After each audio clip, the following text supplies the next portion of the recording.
Saudara, hikmat Tuhan itu dapat dipelajari dari mana saja, bahkan dari kehidupan seekor semut. Nah, seperti apa itu? Mari kita dengarkan khotbah berikut ini. Salam sejahtera dalam kasih Kristus. Apa kabar Bapak Ibu Saudara sekalian? Saat ini kita akan belajar bersama dari Kitab Amsal pasal 6 ayat yang ke-6. Saya akan bacakan bagi kita semua. Hai pemalas, pergilah kepada semut, perhatikanlah lakunya, dan jadilah bijak. Saudara yang dikasihi Tuhan, untuk sukses kita tidak perlu pintar. Orang yang dianggap bodoh pun bisa sukses. Coba kita simak apa yang dikatakan oleh Bob Sadino, seorang pengusaha yang terkenal itu.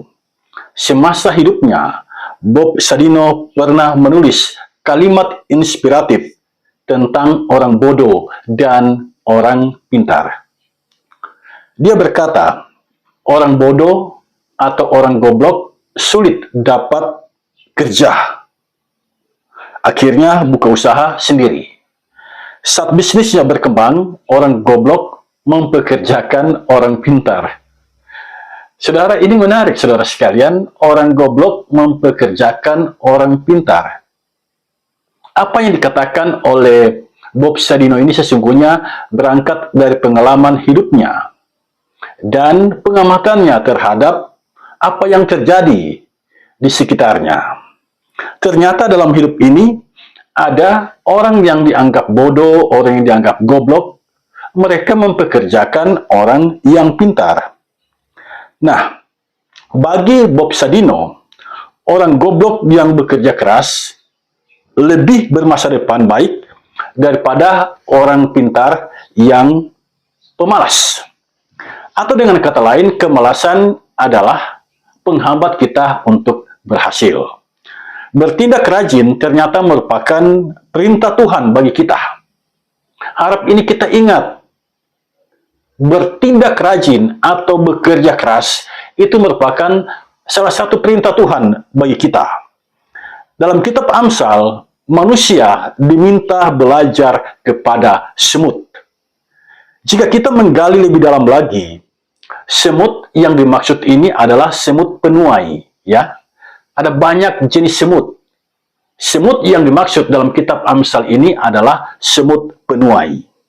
Semut ini berwarna merah cerah dan berkaki agak panjang yang biasanya terdapat atau kita temukan pada tanaman padi atau tanaman gandum.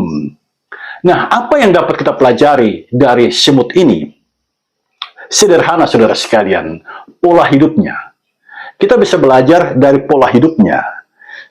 Setiap hari mereka bekerja mencari makan. Itu semut. Setiap hari semut itu bekerja mencari makan. Saat menemukannya, mereka bergotong royong membawanya ke sarang. Makanan tersebut tidak dimakan habis. Sebagian disimpan dan nanti dimakan pada masa sulit. Bagi semut, masa panen adalah masa mengumpul, masa sulit adalah masa berbagi. Ini filosofi yang dapat kita tangkap dari gaya hidup semut. Masa panen adalah masa untuk mengumpul. Masa sulit adalah masa untuk berbagi. Dalam menjalani kehidupan, bukankah kita sering mengalami panen? Bukankah kita sering mengalami kelimpahan? Itu adalah saat bagi kita untuk mengumpul, untuk menyimpan. Dan tiba masa sulit, itulah saatnya bagi kita untuk berbagi.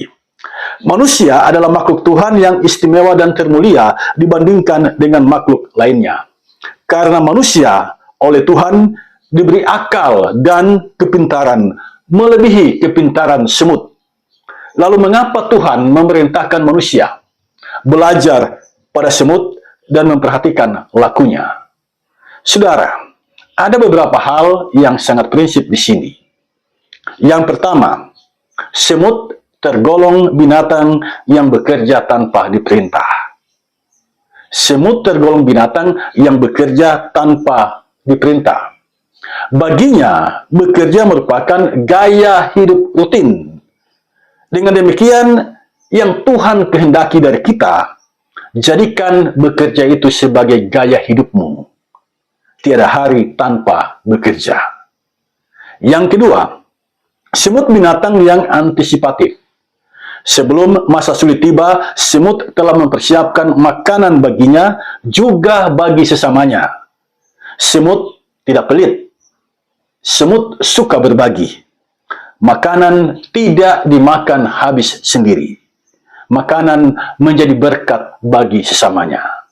Jadi jika ada di antara Bapak, Ibu, Saudara sekalian yang menonton video ini, memiliki gaya hidup yang mana apa yang kita miliki menjadi berkat bagi orang lain, itu adalah gaya hidup yang dikehendaki oleh Tuhan. Dan itu dapat kita pelajari dari seekor semut.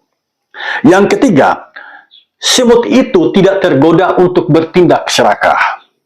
Saat musim panen tiba, semut tidak menghabiskan hasil panen itu, atau pergi berkelompok dan menghabiskan semuanya.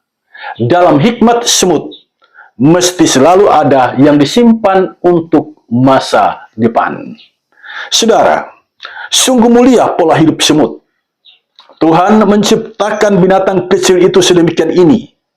Intinya, semut merupakan binatang yang rajin bekerja, dan Tuhan memerintahkan manusia belajar dari semut, belajar pada semut, bertumbuh sebagai pribadi yang rajin bekerja dan tidak malas. Dalam kitab Injil Yohanes, Yesus mengingatkan kita bahwa bekerja itu ada batas waktunya. Tidak selamanya kita bekerja. Ada saatnya kita tidak bisa lagi bekerja. Yesus berkata dalam kitab Injil Yohanes pasal 9 ayat 4. Ini kata hikmat yang luar biasa. Demikian bunyinya. Kita harus mengerjakan pekerjaan Dia yang mengutus aku. Selama masih siang akan datang malam, di mana tidak ada seorang pun dapat bekerja. Bagi Yesus, bekerja merupakan bagian dari kesaksian kita tentang Bapa yang mengutus kita. Di sisi lain, selagi masih ada kesempatan, Yesus mengingatkan kita untuk bekerja. Semut bekerja, kita bekerja, semua harus bekerja. Selama masih siang, selama Tuhan masih memberi kesempatan, teruslah bekerja. Bekerja adalah panggilan Tuhan bagi kita. Orang bodoh yang tekun bekerja lebih diberkati daripada orang pintar yang malas. Amin.